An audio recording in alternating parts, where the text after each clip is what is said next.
Olá, meus amores, é Boé.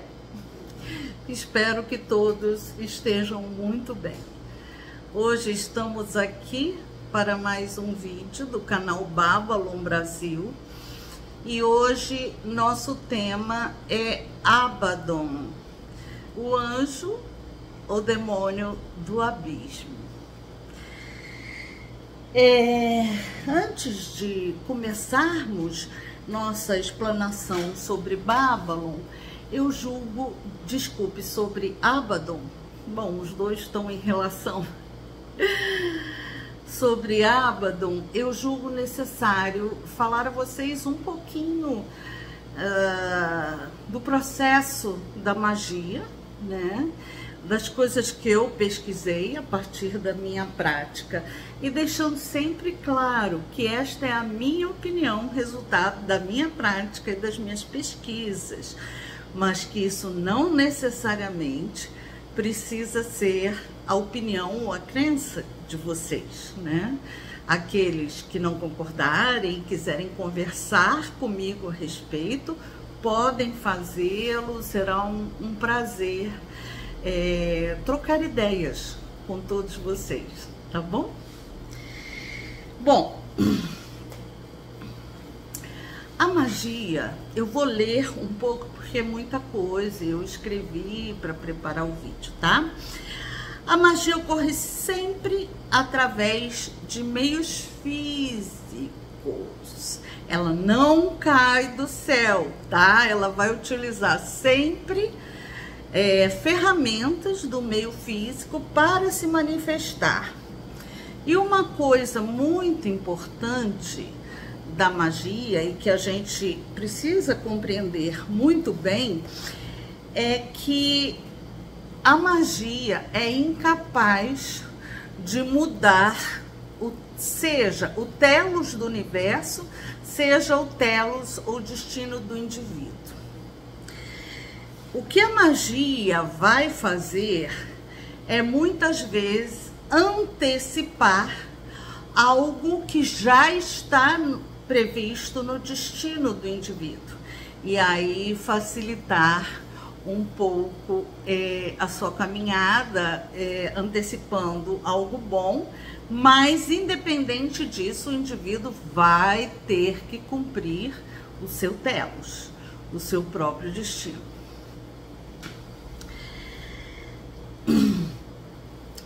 O universo ou a natureza, se preferirem, tem um sentido imutável em relação à vontade humana.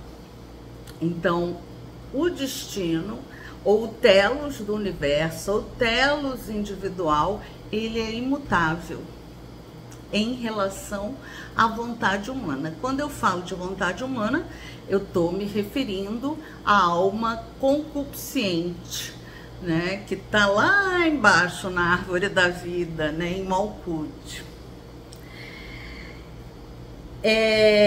A vontade ou telos do universo é amoral, não tem nada de sentimental, compaixão, nenhum aspecto humano. O mecanismo imposto pelo motor do universo que impulsiona nossas vidas sempre cumprirá o que deve ser cumprido, conforme a elaboração da nossa trajetória de acordo com o Deus que nos habita. A natureza, ela é imparcial, ela não premia ninguém e nem castiga, mas apenas segue seu próprio curso. Então, as pessoas muitas vezes pensam que o destino está sendo cruel com elas, que algo ruim lhes aconteceu. Mas tudo está previsto na sua trajetória e tudo é necessário para que ela alcance o seu fito naquela encarnação em que ela se encontra. A questão do mal e do bem nessa trajetória está muito mais de acordo com a disposição do indivíduo em relação ao fenômeno que lhe acontece, do que no fenômeno em si. É o modo como você se relaciona com o fenômeno, né? E o que você vai fazer a partir dali é o que pode gerar mal ou bem, prejudicar ou beneficiar você na sua vida. A gente pode também, para explicar melhor o processo da magia, a gente pode abandonar Aristóteles e seu telos e pode ir até o filósofo Leibniz. Leibniz criou a teoria dos mundos possíveis. Então, para Leibniz, cada um de nós tem vários mundos possíveis em várias dimensões. E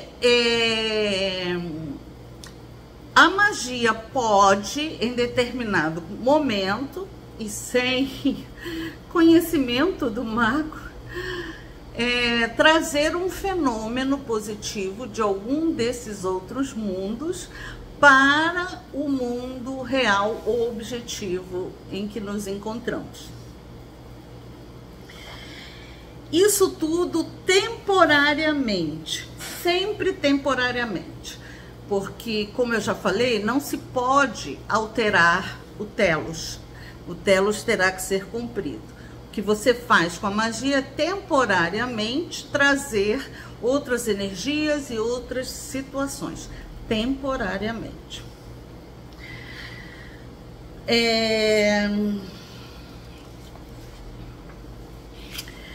O universo, por que temporariamente? O universo funciona por entropia e sintropia, configurando o destino da gente e do mundo. Assim, o efeito que foi provocado pelo ato mágico, ele vai tender no nosso universo a entropia e desaparecerá em algum tempo. Este é o fato que me leva a afirmar que o efeito mágico, seja ele benéfico ou maléfico, será sempre temporário. E é isto que também leva Crowley a afirmar que magia fora da questão da grande obra é ilusionismo. Assim, a gente considera que a grande obra, ela é fundamental e necessária para produzir magia real e não ilusionismo. O que consiste a grande obra? Consiste em se responsabilizar conscientemente pela sua própria vida e aprender a administrar seu telos ou destino da melhor maneira possível. Essa é a parte da grande obra. E aí, nesse caminho que você vai percorrendo da grande obra, você vai se equilibrando, vai harmonizando as suas forças, elas começam a trabalhar umas de acordo com as outras e a sua funcionalidade na vida vai melhorando. Você se torna um ser humano mais hábil para lidar com seus próprios problemas.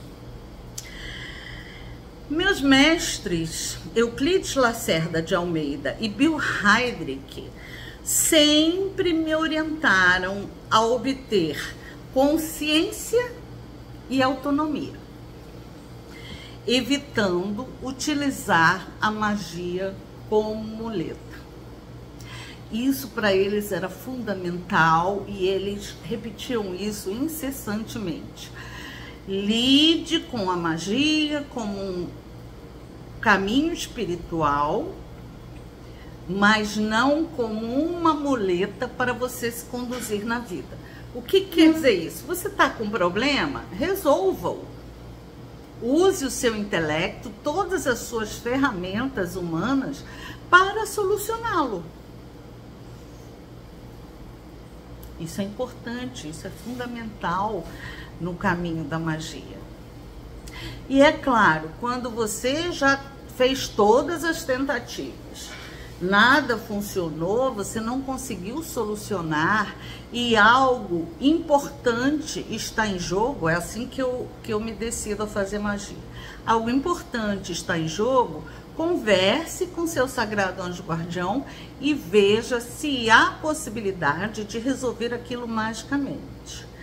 E qual seria o melhor método. E aí sim, eu utilizo realmente magia, mas primeiro eu uso todos os meus recursos humanos para tentar resolver aquilo sem importunar nenhum espírito, né? Sem utilizar nenhuma ferramenta mágica. Por que que isso é fundamental para mim e deve ser fundamental para qualquer iniciado? Porque isso vai fortalecer a sua consciência, vai lhe trazer entendimento e principalmente autonomia.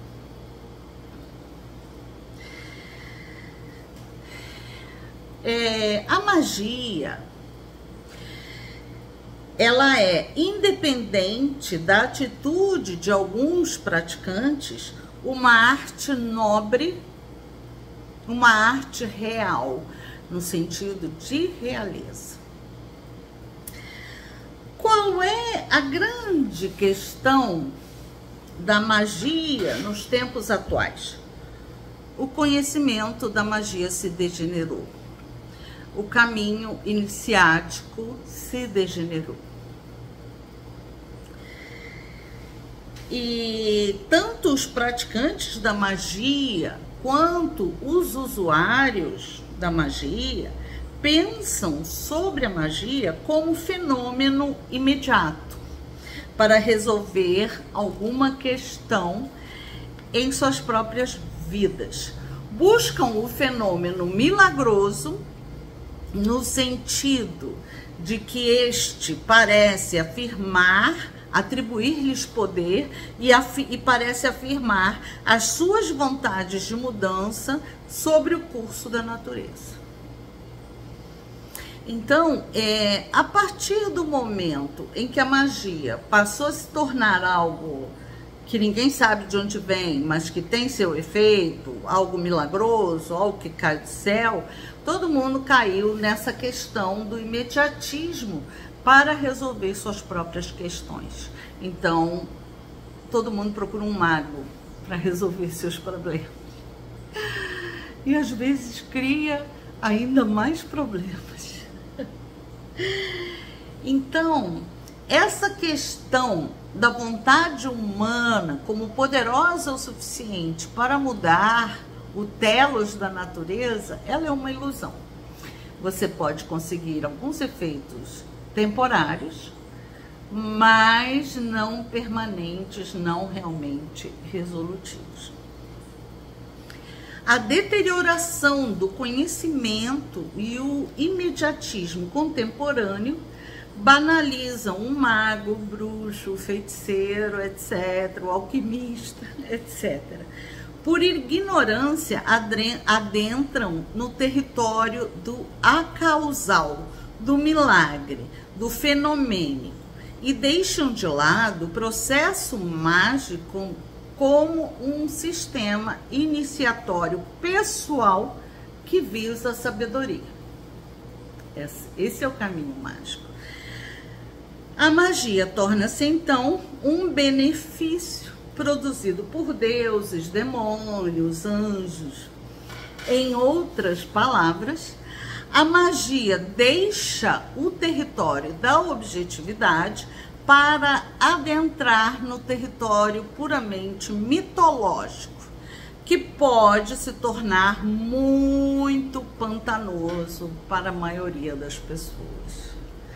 Não devemos observar os mitos e achar que aquilo é real. O mito está falando de uma realidade transcendente. Ele está trazendo a você um conhecimento útil que levará você a uma progressão pessoal na vida. lhe trará um benefício, mas você não pode pegar o mito e achar que é assim que funciona na vida real. Então, por exemplo, a cabala é um mito.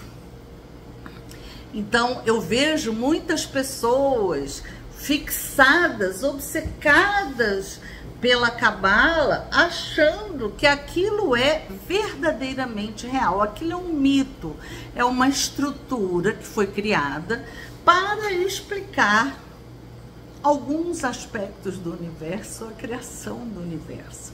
Ela também é um excelente exercício mental, um excelente exercício metafísico, tanto místico quanto mágico, mas as coisas não são exatamente como está escrito ali. Então, por exemplo, a travessia do abismo. É o seguinte, eu vou fazer o grau tal da A ou da Golden Dawn, aí, puf, vou mergulhar no abismo. Isso é uma ideia bastante infantil. Nenhum rito iniciático de qualquer ordem, ou seja, ele qual for, vai conduzir você a qualquer estágio da vida espiritual ou da vida iniciática. Então, os ritos falam de mitos, pretendem transferir a você uma realidade imanente através de um rito transcendente. Então, é bom não confundir esses dois estágios. Ninguém precisa entrar para uma ordem iniciática,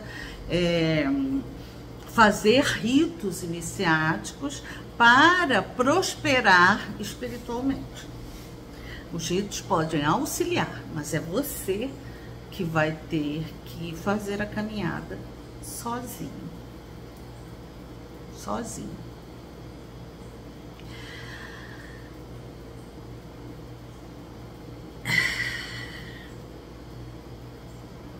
Isso é muito importante, porque a gente deve perceber que a grande iniciadora, o grande rito iniciático está em viver, e que a cada fenômeno, o obstáculo ou o benefício que te acontece na vida, você está sendo iniciado pela própria vida, e você tem coisas a aprender com aquilo que está lhe acontecendo, tanto bom quanto ruim. Esse é o caminho. A magia está na vida. A iniciação está em viver a vida com intensidade, com a mente presente, integralmente presente. E sim, você pode usar treinamentos como yoga, meditação, né? Os próprios métodos do Gurdjieff são maravilhosos, e tantos outros métodos, tantos outros mestres que deixaram métodos, são métodos de treinamento mágico, espiritual, místico, mas são só isso, métodos.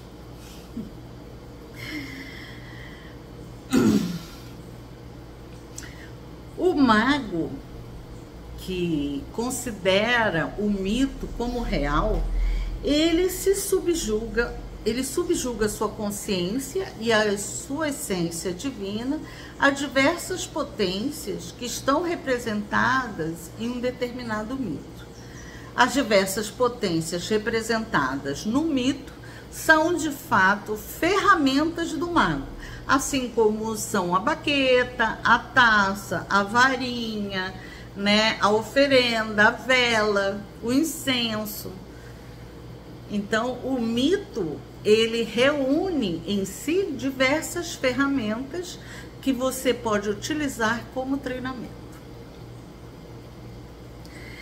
Todo o mito é disponibilizado ao ser humano não para dominá-lo, mas para auxiliá-lo em direção à sua própria emancipação e ao alcance ou aproximação da realidade divina.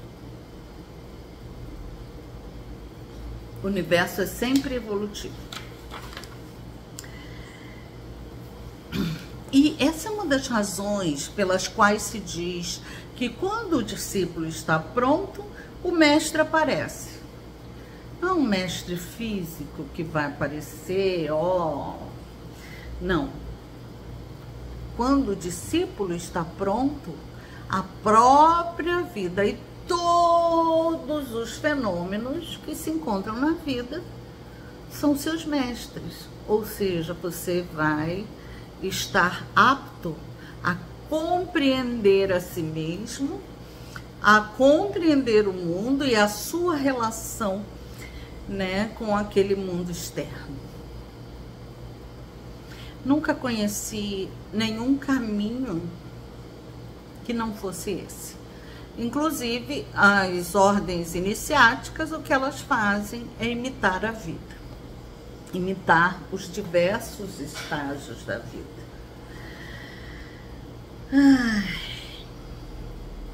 Em Magic, elaborada por Aleister Crowley, é fundamental que cada pessoa cumpra o seu telos, o seu destino. Por quê? O seu telos e o seu destino é a sua verdadeira vontade.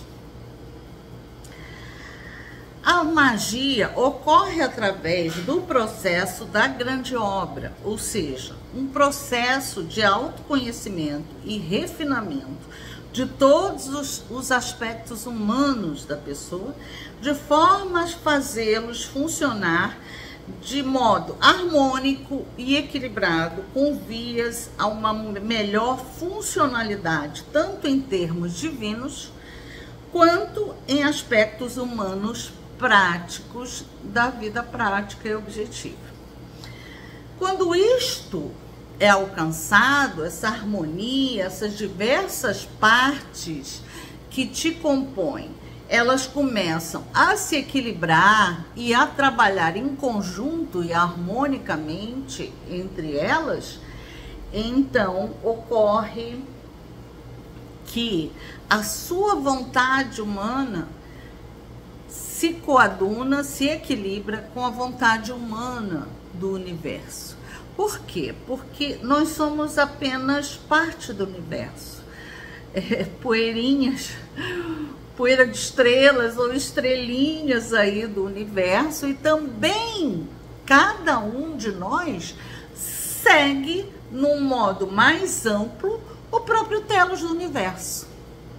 Cada um de nós representa um aspecto do telos maior do universo.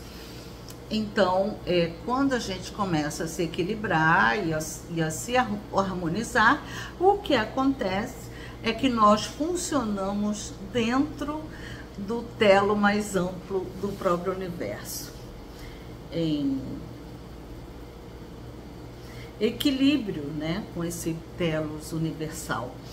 E não existe mais conflito entre a vontade do mago e a vontade do universo. A partir daí, a magia se torna real, objetiva e permanente. Não existe mais o temporário. A partir desse momento, o que o mago determinar e fizer será o que acontecerá, seja na vida da pessoa, seja na vida dele. Permanecerá assim. E por que isso? Porque nesse momento a magia não está partindo de um aspecto humano, do ego do magista. Ela está sendo realizada a partir das causas primeiras, a partir da origem do próprio universo, lá na tríade superna e além.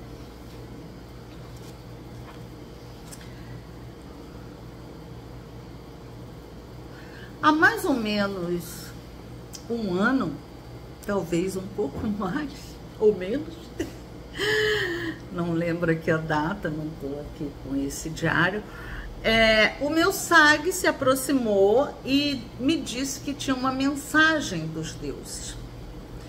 E que os deuses diziam que eu já havia cumprido o que eu tinha que cumprir em termos espirituais nessa vida. Que o meu telos já tinha sido cumprido.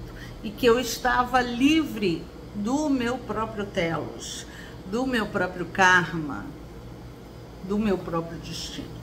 E que a partir daquele momento, eu poderia fazer o que quisesse da minha vida, que eu esquecesse a questão da verdadeira vontade, né? E que o que seria respeitado a partir daí pelos deuses, demônios e todas as hierarquias espirituais seria a minha vontade humana e não mais a questão da divindade na minha própria vontade. E aí eu fiquei muito perplexa diante daquilo, sem saber o que fazer, né? E o meu sagrado anjo guardião me disse assim: até agora você serviu aos deuses e a todas as hierarquias espirituais, nós agradecemos, mas a partir daqui nós iremos estar a seu dispor e realizando a sua vontade humana. Este é um aspecto do caminho espiritual que eu desconhecia completamente. Como assim, né? Chega um momento da trajetória em que eu vou fazer a minha vontade humana e como assim? O que eu vou fazer sem a verdadeira vontade, sem seguir a verdadeira vontade? A minha vida inteira eu segui aquilo e agora o que eu faço? E aí me veio uma grande responsabilidade, né? Porque agora era eu. Não mais meu Neshama, não mais meu Deus interno, mas é Marisol, né? É um aspecto, esse evento na minha carreira iniciática é um aspecto tão profundo e tão amplo da relação do mundo divino com o humano que meu intelecto ainda não conseguiu explicar. Talvez essa questão permaneça inescrutável e talvez eu não consiga sequer uma explicação mínima disso, porque eu acho que isso é tão profundo, né, esse evento, que talvez por mais pesquisa que eu faça, eu não alcance o entendimento e ainda profane o fenômeno, né? Eu me preocupo bastante nas minhas pesquisas em não deturpar os fenômenos, de não profaná-los. É uma questão ética muito importante para mim. Agora, a partir desse momento, o que eu observo? Eu observo efeitos práticos na minha vida objetiva, no meu dia a dia. As minhas necessidades na vida estão sendo preenchidas espontaneamente e sem esforço. Se eu preciso, por exemplo, um emprego, preciso aumentar minha renda para poder juntar dinheiro e pagar alguma coisa, tem que ser um emprego assim, assim, assado, para não atrapalhar os estudos, enfim. Eu fico refletindo sobre aquilo e, de repente, o emprego me surge do nada. A oferta me é feita e, é claro, eu vou. Se eu preciso de dinheiro, imediatamente a minha necessidade é preenchida. Nós passamos aqui em casa, tempos atrás, uns poucos meses atrás, uma situação bastante difícil que para mim foi bem sofrida. Meu marido tem câncer e ele precisava fazer um procedimento cirúrgico. E eu não tinha dinheiro, não tinha como pagar aquilo, né? O plano de saúde não cobria, eu não tinha como pagar aquilo. E aí fiquei pensativa, né, sobre como eu iria resolver plantões extras, mas era uma quantia grande, né? E aí, no dia seguinte, eu recebi R$19.998,50, que davam perfeitamente para pagar o procedimento e ainda sobrava um pouco de dinheiro.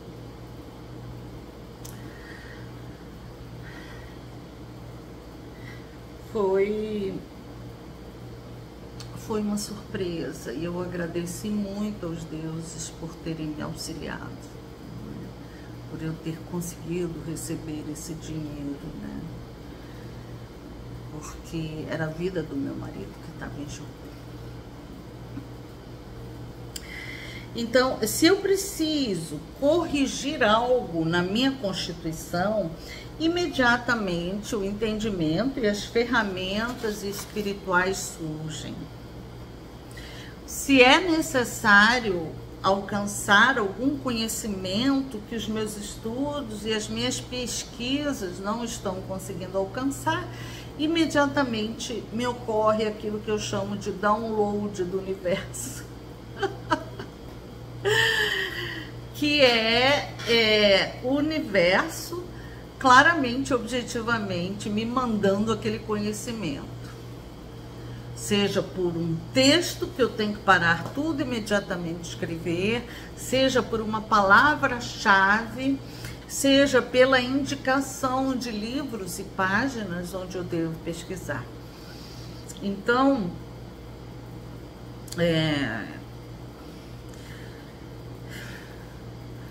de alguma forma,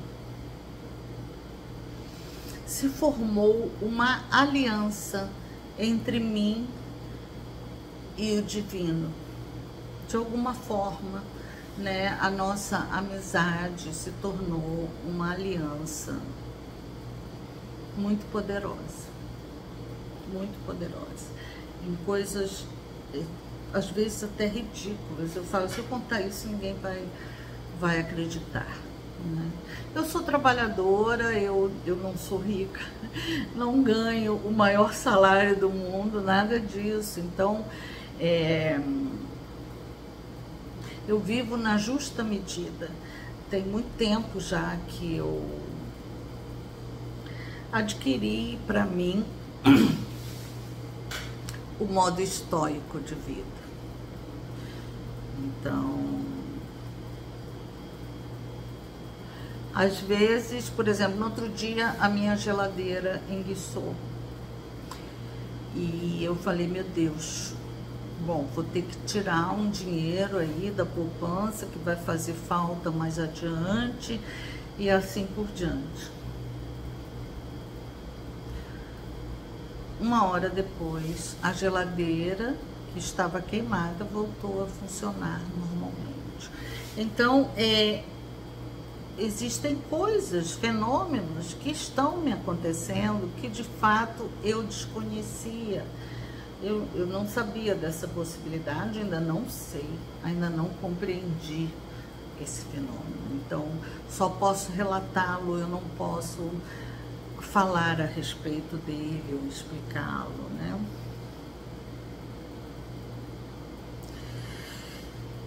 E aí, meu sagrado anjo guardião me diz assim, Marisol, isto é magia. Isto não é mais ilusionismo. Agora nós estamos no universo mágico.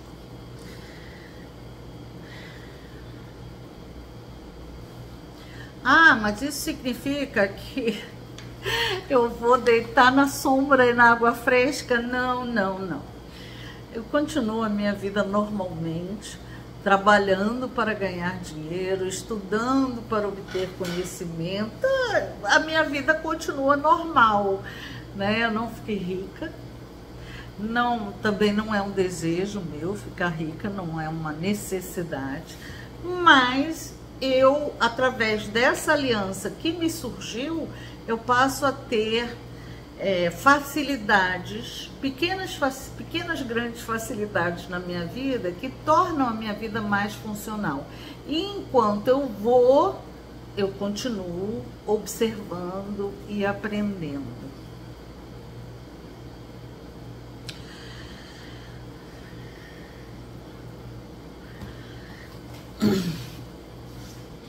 E o que eu observei? Eu observei que essa não é condição nenhuma tão especial assim. Que essa é a condição normal e natural que todo e qualquer ser humano deveria ter.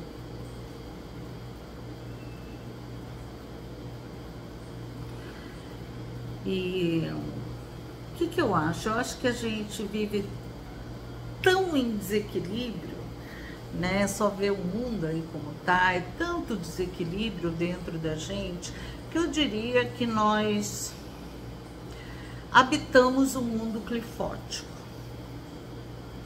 Nós ainda não adentramos na árvore sefirótica.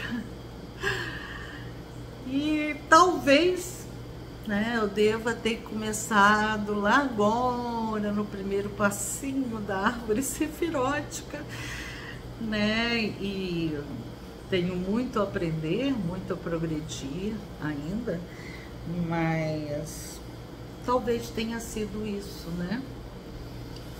Talvez de alguma forma uma maior porção da minha consciência esteja na árvore sefirótica, né? Não sei mesmo. Mas eu sei, eu sinto dentro de mim, meu sagrado anjo guardião, minha alma divina me intui que este seria o estado natural do ser humano. Esse estado de elo entre o humano e o divino que facilita a vida dos seres humanos, né?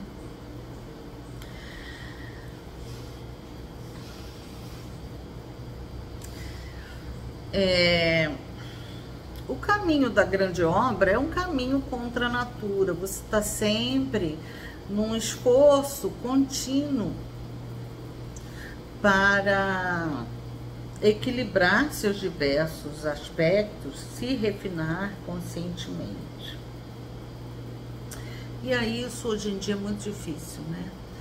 Porque o sistema capitalista, neoliberalista, ele estimula ao máximo a potência da nossa alma animal, né? Através dos desejos, nos faz desejar mais e mais e mais, nunca nada é suficiente, né?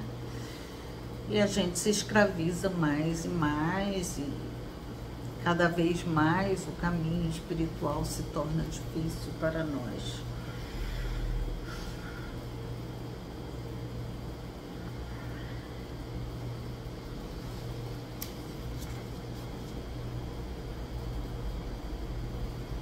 Mas e Abaddon? O que ele tem a ver com isso tudo que você disse, Marisol? Bom, tem a ver com tudo o que eu disse. De todo conhecimento da magia, a ramificação dos demônios é a mais degradada. É uma infelicidade para todos nós que trilhamos o caminho iniciático, né? Esse conceito maligno, malévolo, que nós temos sobre os demônios a partir do cristianismo.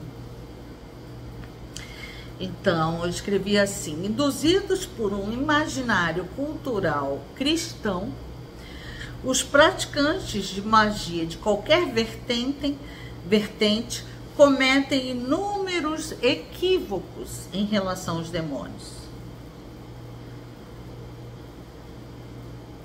E com a certeza da verdade de seus equívocos, vivem os maiores delírios. Olha, gente, eu fui fazer uma pesquisa grande em espanhol, inglês e algumas outras línguas para pesquisar sobre os demônios, sobre Abaddon, e o que a gente encontra é lastimável. Então, existem os praticantes que acham que os demônios querem dominar o mundo. Em que eles estão se baseando? Na Bíblia. No demônio como opositor de Deus, nos anjos caídos, né? Existem praticantes telemitas, pasmem, que acham que seus corpos devem ser habitados por demônios para que eles se tornem deuses. Ou seja, eles não se consideram uma potencialidade divina. Existem os praticantes que querem viver grandes emoções e viver o arquétipo do herói utilizando os demônios. Praticantes que querem fortalecer suas religiões e fazem uso dos demônios para alcançar seu objetivo. Praticantes que desejam infundir o medo nos outros, demonstrando poder sobre os demônios que não possuem. Praticantes que desejam agredir e destruir os outros. Praticantes que desejam subjugar a vontade do outro. Essas amarrações, né? Amarração de amor, né? Que é isso, gente? Que amor é esse? É evidente que isso não é amor, né? Praticantes que querem ganhar grandes fortunas, que ao invés de trabalhar vão para seus templos invocar demônios. Na Goécia Salomônica, nós temos demônios ali de todo tipo. E a maioria deles ensina filosofia, matemática, química, biologia, física, política, ciências políticas, artes. E a gente não vê nenhum praticante de magia invocando esses demônios para adquirir esses conhecimentos, para que os demônios os ensinem, né? Eu nunca ouvi falar de nenhum praticante que houvesse procurado um demônio para aprender filosofia, por exemplo. Se existe, me desculpe, mas eu desconheço. Todos procuram os demônios para a satisfação de sua própria alma animal. E aí eu me pergunto, quem é o demônio? Se o sujeito ou o objeto? Sujeito sendo o mago, objeto sendo o demônio. Bill Heydrich me ensinava que os demônios devoram o praticante como a um hambúrguer suculento. Se o praticante não tiver autonomia, estiver sujeito, submetido, dependente deles. Isso é fato. Eu tinha um amigo que todo mundo acha que é um grande magista, que ele invocava os demônios da Goécia para procurar papel dentro da casa dele, algum papel que ele houvesse perdido. Ora, por que não se organizar? Não é? Por que não se organizar? Por que ficar invocando demônios em vez de trabalhar as suas próprias questões e resolver de uma maneira muito mais simples?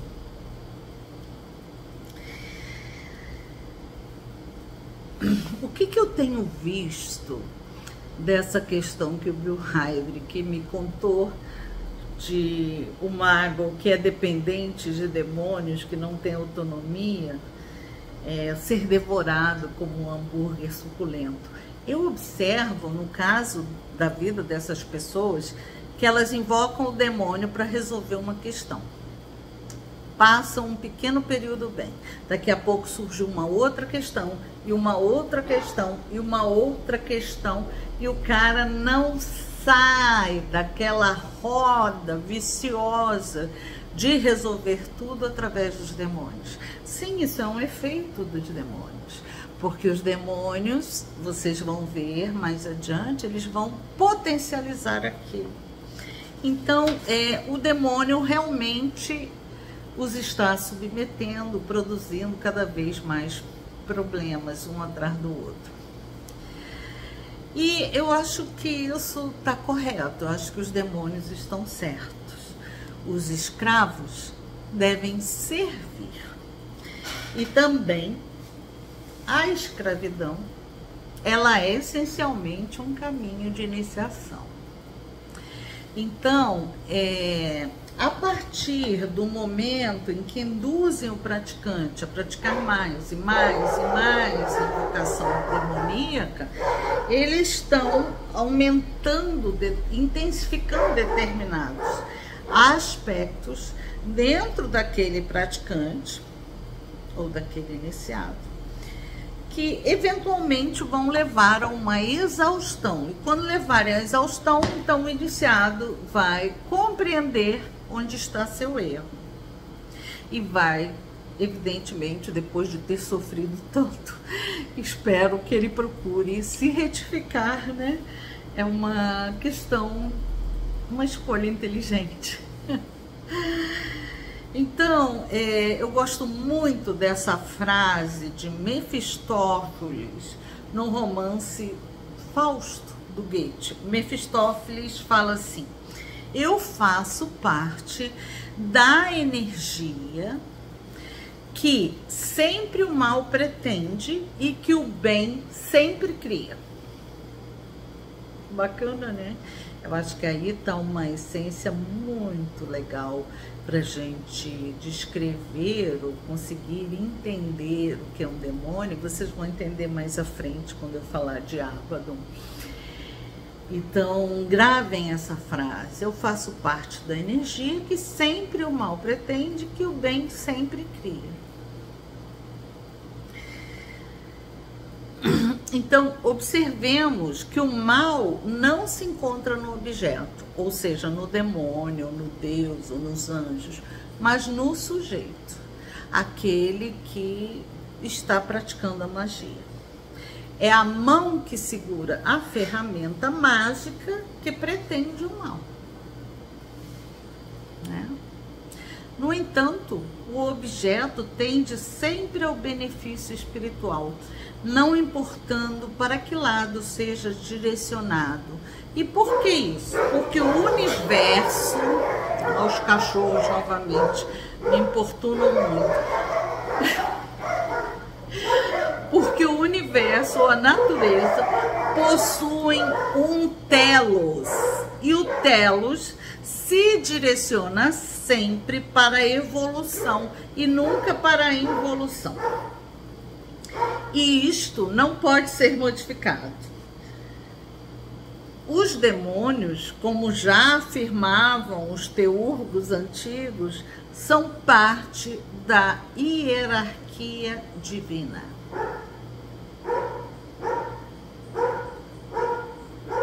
Então, os demônios são criação divina. Eles são divinos. A gente vai ver que na Grécia Antiga, Caldeia e outras partes, Egito, os demônios eram considerados deuses. Estavam ali ao ladinho dos deuses. Eram deuses. Demais, né? E como que a gente chegou nessa ideia degradada, né, de que eles são o mal? É fogo, gente. E aí eu coloco aqui uma piadinha, que se o telos do universo pudesse ser modificado, o universo já estava destruído, né, gente? Porque tanta gente equivocada, fazendo mal, que uma hora uma maluco desse ia falar assim, ah, vou destruir o universo, e já destruiria. Ainda bem que não temos tanto poder assim. O poder é sempre um problema. E aí eu vou falar um pouquinho da minha experiência com os demônios. Eu nunca tive problemas com os demônios. Eu os considero grandes amigos e sempre amigos que me auxiliam quando necessito. Inclusive foi com os demônios que eu tive a minha primeira experiência de ágape. Durante uma semana eu fiquei em um estado de amor profundo e incondicional. Então, a partir do exercício daquela semana, eu pude compreender realmente o que é o ágape. Eu devo isso aos demônios. Então, eu nunca tive uma ideia dos demônios como mal, como isso, como aquilo, né? E com Abaddon não é diferente. Abaddon é meu grande iniciador atual, né? Abaddon é o nome ancestral judaico-cristão de Choronzon, o demônio do abismo. Então, Abaddon e Choronzon são a mesma consciência individual e eterna. O nome Choronzon surge pela primeira vez no século XVI, a partir dos trabalhos de Edward Kelly e John Dee. Posteriormente adotado por Crowley e colocado na árvore da vida como o demônio da dispersão que habita o abismo entre a tríade superna e o restante da árvore. A partir daí surge muita mistificação, muita fantasia a respeito desse nome, né, Choronzon. E o Crowley é muito responsável também por isso. Eu não sei se vocês sabem, mas o Crowley era um leprechal. Ele estava sempre fazendo uma pegadinha, enganando. Em relação a Choronzon, pessoalmente eu tenho muitas dúvidas. São dúvidas, ainda estou procurando os esclarecimentos. E claro, talvez eu nunca encontre esse esclarecimento, porque a trajetória espiritual de um indivíduo é muito pessoal, né? E existem fenômenos que só ele sabe que estão lhe acontecendo, mas o Crowley estava fazendo uma pegadinha com essa questão do Choronzon devorar o iniciado e não sei mais o que, blá, blá, blá, blá, ou ele realmente nunca encontrou Choronzon, não sei. Crowley tem algumas passagens do Crowley em relação a Choronzon, são muito esquisitas, sabe? Esquisitas. Então, não sei. Mas que ele foi responsável por uma enorme mistificação dessa questão do abismo, Choronzon, o ego que morre, um monte de besteira, ele foi.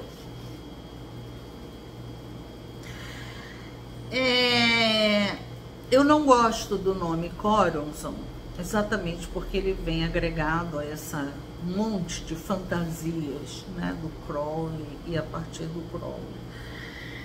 Então eu uso o nome Abaddon, que é o nome original dele. Abaddon é o demônio da dispersão, destruição, demônio que habita o abismo. A primeira vez que Abaddon me surgiu foi após a iniciação minha eu fui para os Estados Unidos, para Glendale, e então fui me iniciar pela e aí foi no dia 6/6/2005. Ai, tô ao contrário. Não sei se vocês vão conseguir ver, né? Que tá ao contrário. Mas no dia 6/6/2005, eu fui iniciada na AA, lá nos Estados Unidos. E aí eu tive um sonho com Abaddon. Tá aqui o nominho contrário, mas talvez vocês consigam ver. Eram 5 e pouca da manhã no Brasil, 1h30 da manhã lá nos Estados Unidos, onde eu estava. Então eu fiz minha iniciação à noite na AA, iniciação simples, mas muito forte, né? Muito intensa. E aí eu fui deitar, dormir, e aí eu tive um sonho com Abaddon. E o sonho foi o seguinte, eu vou relatar para vocês. Eu estava numa casa onde havia uma mulher, um homem, que pareciam ser os donos da casa, e um outro homem, que era o servo que cuidava de uma criança que havia na casa, mas que eu não via. Eu estava psicologicamente adoentada, pois não conseguia dormir de tanto medo que eu trazia em minha alma. Toda vez que eu começava a dormir, fortes ventos se manifestavam e eu abria os olhos com medo. Então, um dia, estávamos eu, o serviçal da casa e a mulher deitados em frente a uma porta. Os ventos começaram, mas desta vez eu não tive medo e me levantei e em frente à porta eu comecei a invocar uma criatura chamada Abaddon, Abaddon, Abaddon. Mais e mais, até que a força do meu chamado abriu completamente aquela porta e Abaddon se manifestou.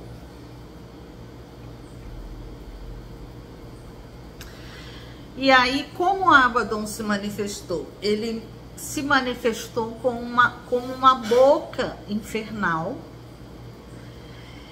com uma língua. Essa língua me recolheu, me envolveu num casulo de uma baba que ele trazia na boca e fez um casulo e me engoliu dentro daquele casulo. E aí eu ali permaneci. Eu lembro que num sonho eu tinha a sensação de que ali eu tinha permanecido por muito, muito tempo, assim, tipo 1 ano ou mais. E aí eu escrevo assim: a manifestação de Abaddon era pelos sonhos. Ele pega seu medo mais profundo e com ele tece um sonho ou pesadelo terrível que as pessoas pensam ser realidade. Após algum tempo em que passei na boca de Abaddon, tendo eu vencido os meus medos, Abaddon pegou o meu corpo e o entregou a criaturas reptilianas, ou quase dragões, para que elas voassem com o meu corpo de volta ao mundo, dizendo: retornem com este perfeito iniciado ao mundo. E aí eu digo que a pessoa retorna com mudanças estranhas e grandes em seu corpo físico, que se torna muito, muito belo. Algo do tipo Apolíneo. Naquela época, detalhe, eu nunca tinha ouvido falar em Abaddon. Algo do tipo Apolíneo, mas há algo mais em sua beleza. Suas faces expressam a mais pura beleza e daquele que alcançou equilíbrio e harmonia dentro de si mesmo. E foi isto que me aconteceu. Miraculosamente, eu me tornei muito bonita pelas mãos de Abaddon. Mas a porta que eu abri jamais voltou a se fechar e se tornou o ponto de contato entre Abaddon e o mundo. todos aqueles que passam próximos à porta são sugados pelos ventos e redemoinhos de Abaddon, sendo formalmente iniciados ou não. Mas nem todos os que vão nos casulos para a boca de Abaddon sofrem qualquer tipo de transformação. Alguns apenas consideram a experiência horrível e julgam ter retornado integralmente dessa experiência com Abaddon. Mas quando eu os olho, seus corpos ainda continuam lá na boca de Abaddon, encapsulados. Bom, e isto foi o que me aconteceu depois da experiência da Aya. Eu tive esse sonho com essa criatura chamada Abaddon. Tentei na época pesquisar, não encontrei quase nada, né? Mas continuei com essa imagem, né, de uma boca infernal que nos engole, nos transforma e nos devolve ao mundo com uma beleza espiritual e uma beleza física fora do comum.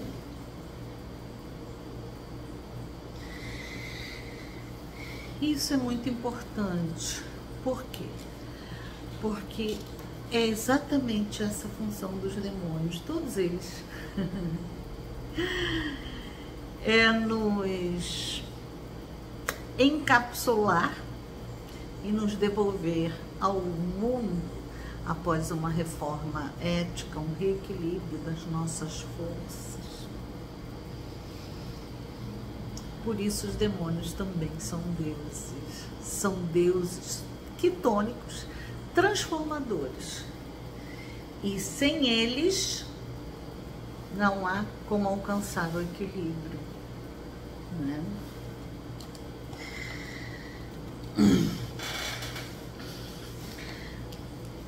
O papel de Abaddon é o papel de um determinado filtro transformador.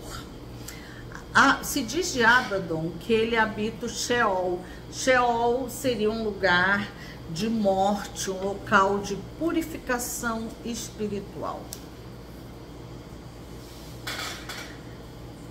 Então, para que você esteja apto a formar a sua aliança com o divino, você precisa antes ser purificado, seu ego precisa passar por uma retificação, né?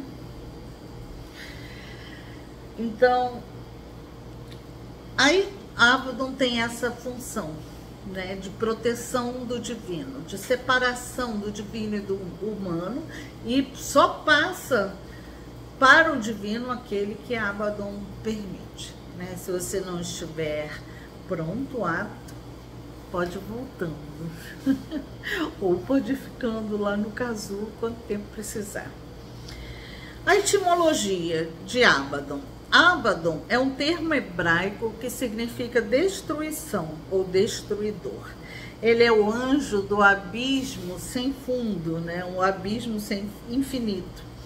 E os povos antigos, gregos, egípcios, caldeus, eles acreditavam que para alcançar níveis elevados de espiritualidade, era preciso ficar nesse abismo ou poço sem fim por pelo menos 12 meses.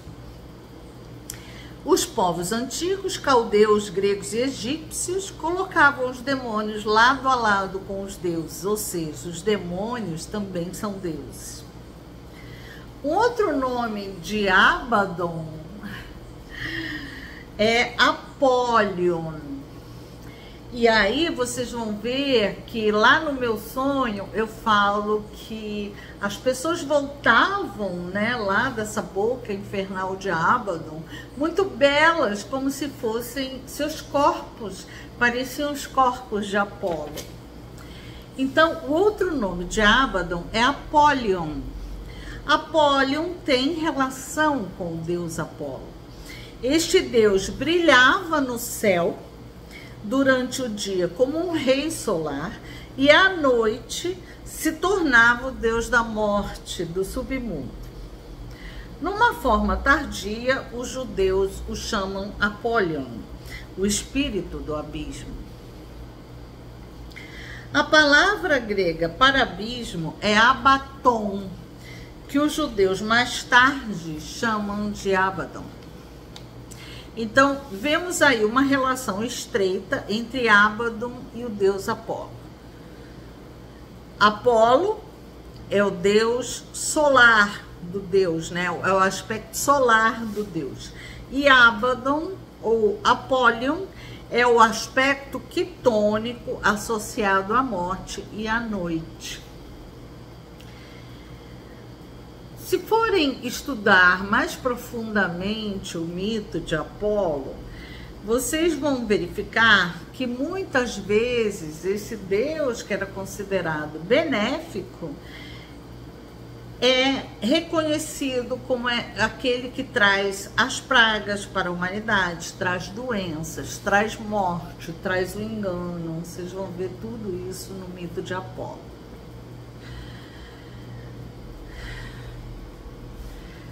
Bom, a primeira coisa que eu acho que a gente deve compreender sobre os demônios é que nós não temos o poder de convocá-los. De fato, é o demônio, são os demônios que nos convocam. E eles nos convocam quando?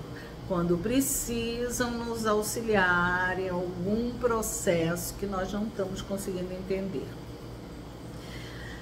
E aí, quando a intuição da pessoa, o instinto, lhe dizem para evocar um demônio, é porque ele já está em contato com você, já está presente na sua vida e já aguarda sua atenção para lhe transmitir sua sabedoria ou auxiliá-lo em alguma operação.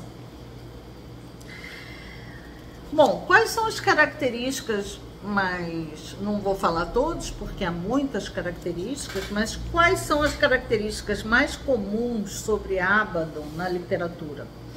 Abaddon é o portador das chaves do abismo. Ninguém ascende aos céus sem passar por Abaddon. Guardião do abismo, protetor do mundo divino, o guardião do mundo divino, purificador das almas, destruidor dos egos, o iniciador, o instrutor, senhor das encruzilhadas e dos caminhos, senhor do tempo, habita, alguns dizem que ele habita a quinta dimensão, ensina o controle perfeito sobre a mente, ensina a disciplina para conquistar o poder. Os animais mais comuns são os gafanhotos e os corvos.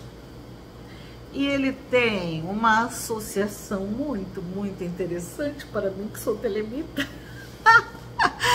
Ele tem uma associação muito interessante com Horus, o senhor do Nouveau.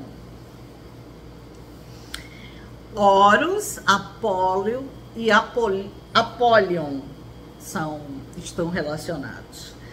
Abaddon exige maestria autodeterminada e exige que acolhamos todos os aspectos da nossa sombra, instintos e energias demoníacas para que se possa alcançar o equilíbrio. Bom, e Abaddon, na minha prática pessoal, né? Como é meu convívio com ele, o que ele me ensina? Bom, primeiro ele me surge em figura humana, não mais como aquela boca infernal que me surgiu naquele sonho depois da iniciação da A. Hoje ele me surge como um homem alto, belíssimo, apolíneo mesmo, né? Elegante, vestido como um rei guerreiro, coisa mais linda, lindo. é extremamente educado e gentil, muito inteligente e autoconsciente. Sequer passe pela cabeça de algum mago tentar subjugar Abaddon para fazer alguma bobagem, né? Porque ele é um demônio absurdamente poderoso.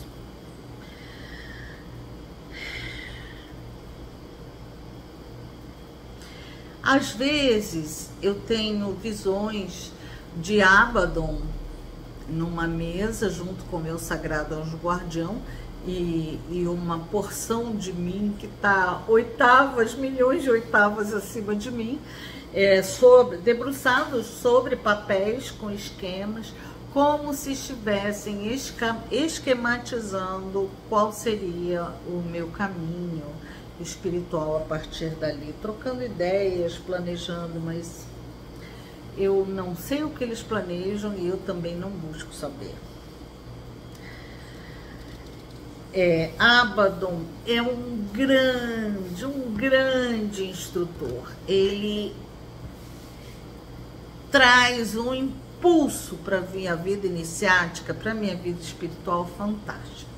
Então, atualmente, ele chegou para mim e falou assim: Marisol, nós vamos precisar equilibrar alguns vícios que estão aí dentro de você e que você ainda não os está percebendo como vícios.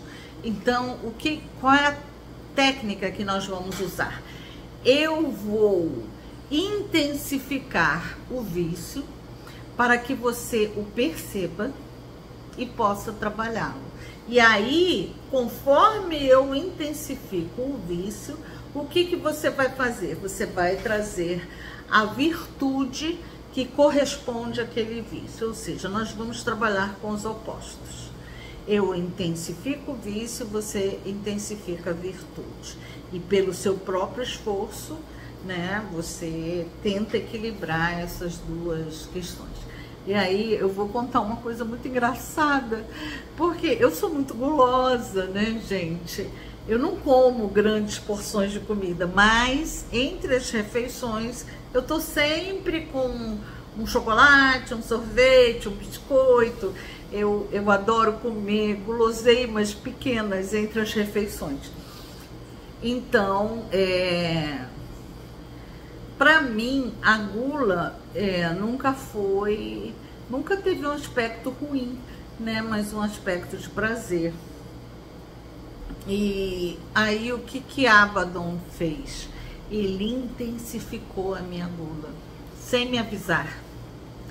Gente, eu comia feito bicho, comia quantidade de refeições, doces. Eu falei, gente, o que está acontecendo comigo? Eu não sou assim. E meu marido falava assim, amor, mas que ferocidade é essa? Que fome tenebrosa que surgiu em você? E eu falei, não sei, será que é a minha glicose que está alterada? Ia lá, glicose normal, tudo normal. Até que Abaddon, né? Abaddon intensificando a minha gula para que eu pudesse observar o lado tenebroso dela, né? Porque o que eu precisava em relação à gula era mudar a minha percepção sobre ela, porque até então a gula para mim não é um defeito, é apenas um prazer, né? Até porque era uma gula que não ofendia socialmente a mim nem a ninguém, né? De repente ele transformou aquilo numa bestialidade. Eu me sentia um animal bestial, feroz, comendo. Então eu descobri, né, o lado tenebroso da gula. Eu alterei a minha percepção. O Abaddon, com sua técnica, alterou a minha percepção sobre ela e me fez ver o quanto ela me remetia a um instinto primitivo.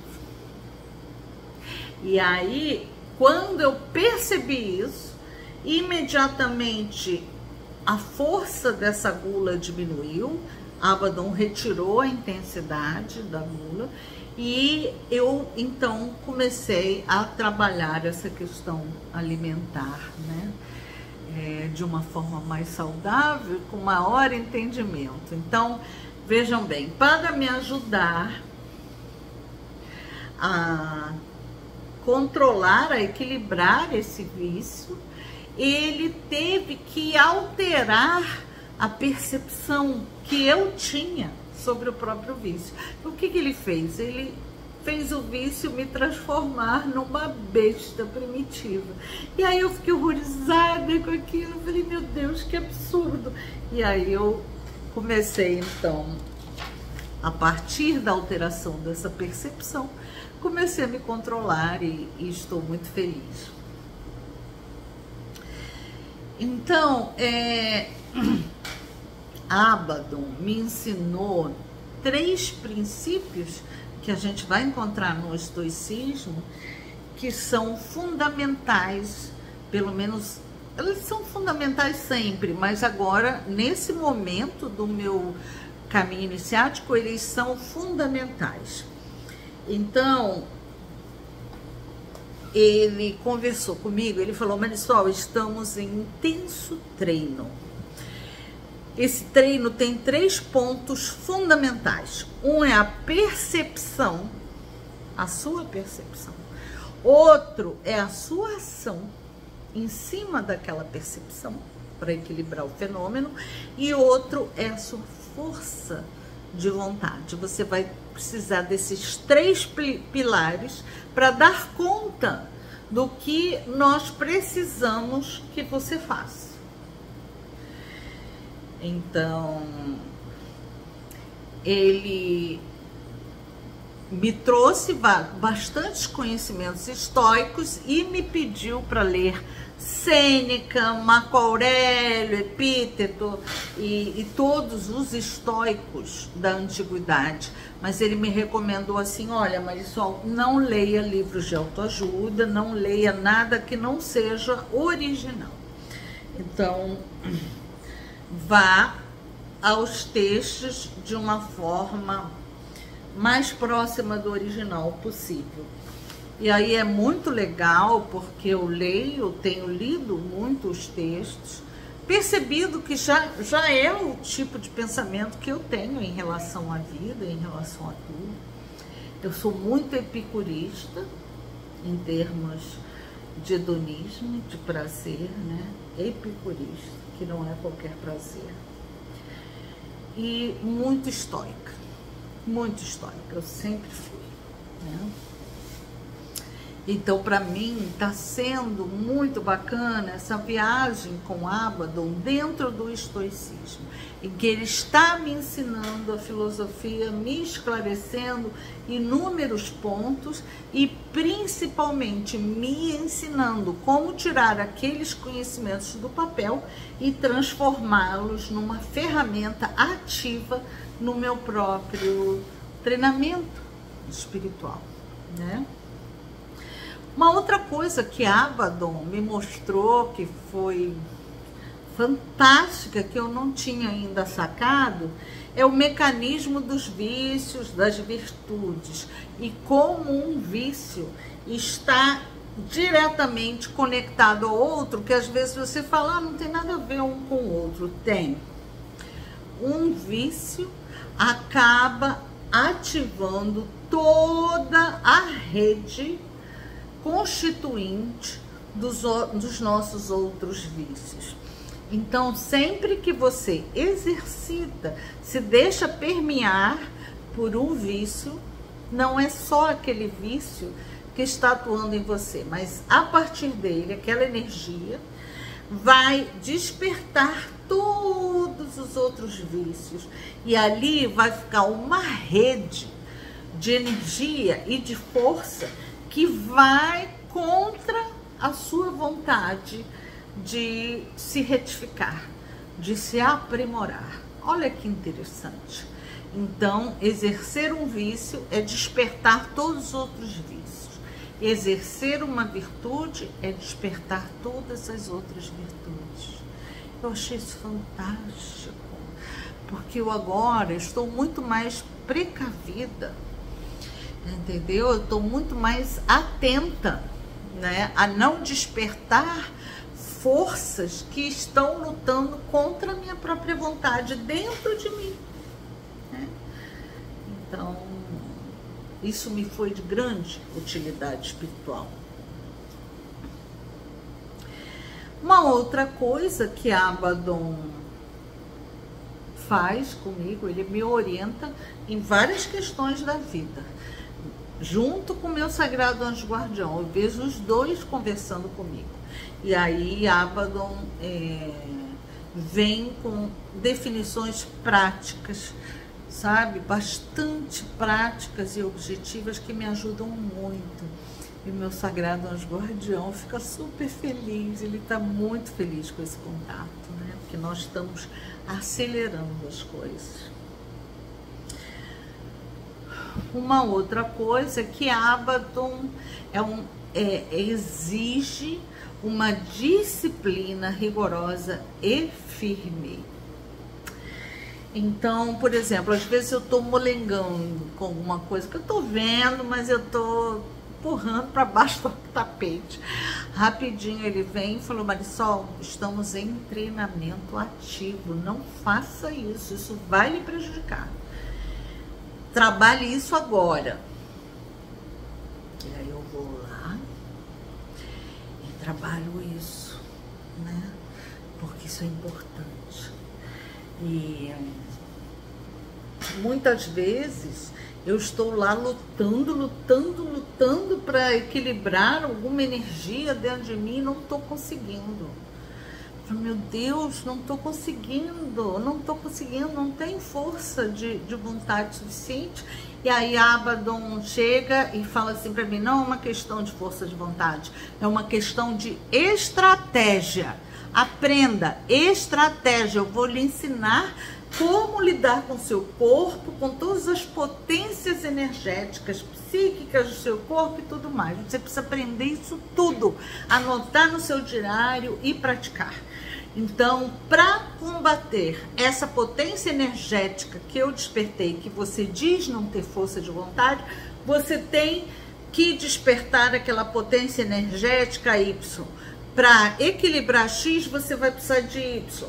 E aí ele vai me ensinando como lidar com todas as correntes energéticas do meu corpo e equilibrá-las.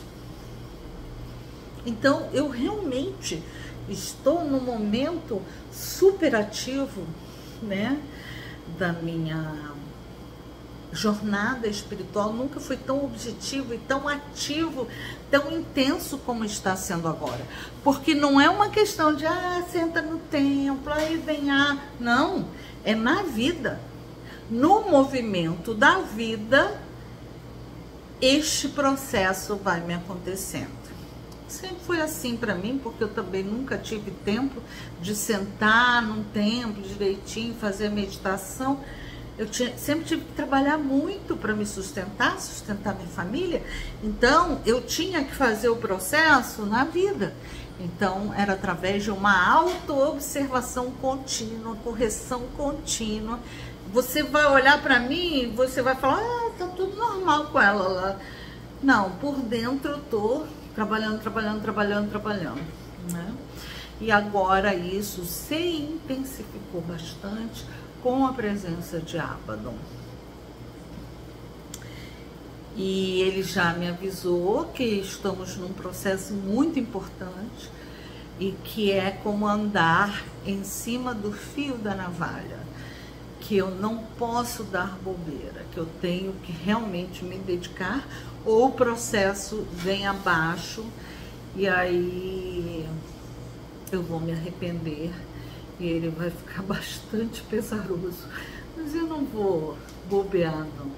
Tô ali, firme, anotando no meu diário tudo, para depois contar para vocês: gente, olha, O que aconteceu comigo foi isso, isso, isso, essas são as conexões, quem sabe, né? Não posso ajudar também vocês no caminho de vocês, quem sabe, né? E uma outra coisa muito importante é que Abaddon é extremamente protetor. Ele não permite que nenhuma energia se aproxime de mim, nenhuma energia que me queira mal, né? Isso o meu sagrado anjo guardião já fazia, viu, gente? Sempre fez. Eu lembro que um mês atrás eu sofri um ataque mágico, né? E aí veio nos meus sonhos na forma de um morcego.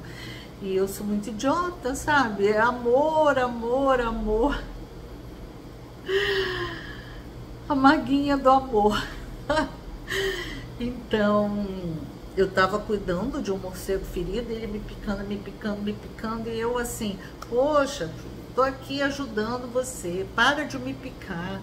E de repente sai meu sagrado anjo guardião dentro de uma casa, aparece no sonho e vupt! Coloca aquela força dentro de uma malha de energia, né, anulando os seus ataques a mim, mas mantendo-o vivo e voando, né? Interessante isso, né? Por que ele faz isso? Porque, gente, não há extinção de energia. A energia não se acaba, ela se transforma. Sempre. Então, o que o meu sagrado anjo guardião sempre fez? Toda vez que eu sofro um ataque, ele pega aquela energia, transforma e depois a devolve a mim para que eu tenha mais força e mais vitalidade. Então, por isso que eu sempre brinco e falo assim, eu me alimento do golpe do inimigo. Esse é o sentido mágico e profundo disso, né? Porque me atacam, um sagrado anjo guardião encapsula e transforma e depois incorpora na minha energia vital para que eu possa ter mais força, minha mente possa funcionar melhor, eu possa ter mais vitalidade, quem sabe aumentar um pouquinho a minha vida. Então, mas são proteções diferentes. Meu sagrado anjo guardião, ele é muito dócil, é uma pessoa muito gentil, suave, né? Tudo que ele faz é muito suave. Abaddon, ele é muito firme, ele é muito poderoso, então ele se expressa pelo poder e pela determinação. É isso e acabou-se. Assim é Abaddon. Então, ele forma um campo e fala, aqui ninguém entra, só seu sagrado anjo guardião. E eu, no outro dia, assim, por favor, Hecate pode entrar, porque Hecate é a minha deusa. Ele olhou para mim e falou assim, Hecate pode, eu tenho uma relação muito íntima com Hecate, Hectônico, é um portador das chaves, né? Inclusive, Abaddon tem o nome Apollyon Hecate, que é um epíteto bem próximo da minha deusa, se não na minha própria deusa, né? Então eles têm uma relação realmente bem interessante. Uma outra coisa, que é uma dica que eu vou deixar para vocês, é que quando eu encontro uma energia realmente amiga que me ajuda muito no caminho espiritual, me ensina muito, tem sabedoria, eu geralmente construo pequenos assentamentos dessa energia, né? Para quê? Para que esses assentamentos sejam para a minha consciência um portal de contato com esse ser. né? Porque se você não cria esses portais, esses assentamentos, a comunicação, não com Abaddon, mas a comunicação com certos seres, ela tende à entropia, ou seja, se desvanecer dentro do nosso mundo e ser substituída por outras questões. Então, em determinados aspectos, com determinados espíritos, eu não quero que isso aconteça. Eu quero manter um contato permanente e estável. Então, eu faço os meus pequenos assentamentos da energia. E vivifico aqueles assentamentos com um pouco da energia do próprio ser, né? Para que aquele pouco daquela energia dele possa estar habitando o objeto, né? Claro, sempre peço permissão. Então, eu geralmente compro umas tigelas pequenas. Eu faço isso em relação ao meu sagrado anjo guardião, claro, em relação a Hecate, várias pessoas que me interessam manter como amizades permanentes. Então, eu geralmente uso um pequeno vasilhame de barro, né? Uma tigelinha de barro, você compra nas lojas de Umbanda. Geralmente eu uso argila para modelar, né? Aquela imagem, ou símbolo, ou sigilo.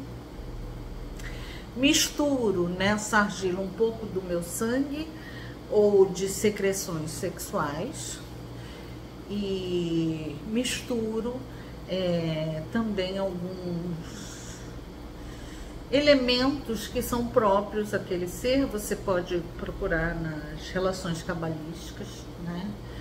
E aí misturo na argila, amasso, e o próprio ato de amassar e misturar aquilo já é um ato de devoção e de reforçar o contato, né, com aquele ser. E aí em cima eu coloco os objetos, encaixo, né, na argila os próprios objetos, ou da estátua, ou do símbolo que eu constituí. Então, depois eu sempre alimento, depois que eu faço isso, eu vivifico, trago vida ao objeto com a energia do ser que eu quero manter contato permanente, ou seja, trago o ser para habitar, não o ser inteiro, mas a energia do ser para habitar aquele objeto mágico que eu construí. E depois, então, eu utilizo para meditação, para conversar, para pedir conselhos, para fazer magia, né? Então, essa questão dos assentamentos é uma questão que a magia europeia abandonou, né? Mas que eu recuperei através dos ritos afro e que eu percebo que trazem uma base muito firme para a conexão. Então eu sempre uso, né? Eu sempre uso. E é isso, meus amores. Chegamos ao final da experiência da vida louca de Marisol. Espero que tenham se divertido um pouco, que tenham também de repente aprendido que algo lhes tenha sido útil, né, para o seu caminho. Eu estou aqui à disposição de vocês. Quiserem trocar uma ideia, bater um papo, né, fazer perguntas, contestar, dizer, não concordo, você é uma horrorosa, ignorante, isso também serve para mim. Eu acho muito importante, né, esse tipo de expressão. Então, de crítica, né?